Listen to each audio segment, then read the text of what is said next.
States ఎక్కడం దిగడం. So దీనిలో ఏది బెటర్ కాదో ఒక చిన్న మిత్ ఉంటుంది. ఎక్కడం మనం చాలా వరకు ఏం చేస్తాం, ఎక్కేటప్పుడు మనకి చాలా ఇబ్బందిగా ఉంటుంది కాబట్టి ఇది చాలా కష్టంగా ఉంటుంది అనుకుంటాం.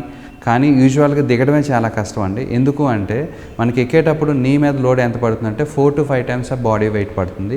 దిగేటప్పుడు 5 to 6 times of body weight పడుతుంది. అంటే దాదాపుగా 5 నుంచి 6 రెట్లు ఆఫ్ బాడీ వెయిట్ నీ మీద పడుతుంది అనమాట దిగేటప్పుడు. ఫర్ ఎగ్జాంపుల్ మనం దిగేటప్పుడు చూస్తే కనుక ఎందుకు అంత ఎక్కువ పడుతుందో చూద్దాం. మనం దిగేటప్పుడు మన బాడీ వెయిట్ ఉంటుంది, at the same time gravity కూడా యాక్ట్ చేస్తుంది. సో ఈ రెండు కలిసి 5 to 6 times of body wait అనేది పడుతుంది. యూజువల్గా ఎప్పుడైతే ఈ నీ లోడ్ అనేది ఎక్కువ పడుతుందో ఆటోమేటిక్గా వేర్ అండ్ టేర్ ఎక్కువ అవటం వలన నీ పెయిన్ అనేది ఎక్కువ అవుతుంది. ఫర్ ఎగ్జాంపుల్ దీనిలోనే స్టెయిర్ క్లైంబింగ్ అనేది చాలా ఇంపార్టెంట్ టాపిక్ అండి. ఫర్ ఎగ్జాంపుల్ నాకు రైట్ నీ పెయిన్ ఉంది అనుకోండి. సో ఎక్కేటప్పుడు ఆల్వేస్ గుడ్ లెగ్ అంటే లెఫ్ట్ లెగ్ పెట్టాలి ఎక్కేటప్పుడు.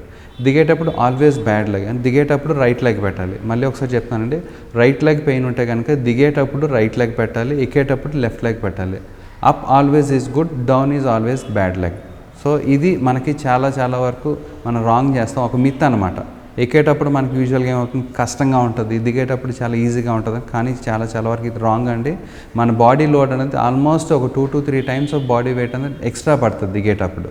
ఇండియన్ స్క్వాటింగ్లో చూస్తే కనుక దాదాపు 7 నుంచి 8 రెట్లు మన బాడీ వెయిట్ పడుతుంది. అంటే for example 60 kilos of body wait ఉన్న వ్యక్తిని తీసుకుంటే కనుక 420 kilos ఆఫ్ నీ మీద లోడ్ పడుతుందండి. అందుకనే చాలామంది నీ పెయిన్ ఉన్న వాళ్ళకి మనం స్క్వాటింగ్ అంటే నీ మీద కూర్చున్నప్పుడు కూర్చోండి అంటే ఇండియన్ టాయిలెట్లో పొజిషన్లో కూర్చోండి అన్నప్పుడు ఏమవుతుంది, వాళ్ళకి లేచేటప్పుడు చాలా కష్టంగా ఉంటుంది. లేచిన వెంటనే ఒక 10 steps కొంచెం కుంటుతూ వేస్తారు, దాని తర్వాత బెటర్ అవుతుంది. సో దానికి రీజన్ ఏంటి అంటే దాదాపుగా 7 to 8 times of body wait అనేది నీస్ మీద పడటం అనేది చాలా వరకు అది ఎక్కువ అవటం మూలాన మనకి ఆటోమేటిక్గా ఈ లోడ్ ఎక్కువ అవటం మూలాన ఎక్కువసేపు కూర్చోలేరు. అట్ ద సేమ్ టైం కూర్చున్నా కూడా లేవడం అనేది చాలా కష్టంగా ఉంటుంది. లేచిన తర్వాత కూడా ఒక 10 steps అనేది చాలా ఇబ్బందిగా ఉంటుంది. క్రాస్ లెగ్ సిట్టింగ్లో 7 to 8 times of body weight పడుతుంది.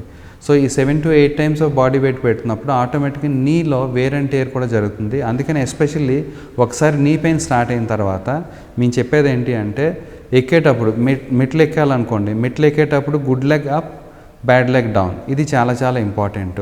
కింద కూర్చోవాలా వద్దా అంటే క్రాస్ లెగ్ సిట్టింగ్ అంటే బాసిపెట్లు వేసుకోవడం కానీ చెక్కల మొక్కలు వేసుకోవడం కానీ కూర్చోవాలో వద్దా అన్నది డెఫినెట్గా ఇట్ డిపెండ్స్ ఆన్ పెయిన్ అండి.